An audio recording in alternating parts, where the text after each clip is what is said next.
नसरापूर तालुका भोर येथे अवघ्या 4 वर्षीय निष्पाप चिमुरडीवर झालेल्या अमानुष अत्याचार प्रकरणाचा निषेध करत शिवसेना उद्धव बाळासाहेब ठाकरे सोलापूर शहर मध्यच्या वतीने जिल्हा पोलीस अधीक्षक व निवासी जिल्हाधिकारी यांना निवेदन देण्यात आले।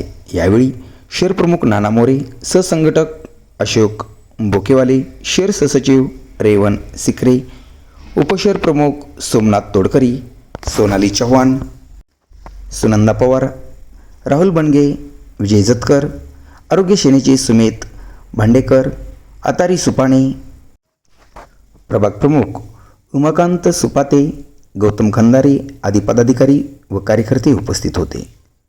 सविस्तर वृत्तांत डिस्क्रिप्शनमध्ये दिला आहे। पंढरपूर तालुका प्रतिनिधी MK न्यूज सोलापूर।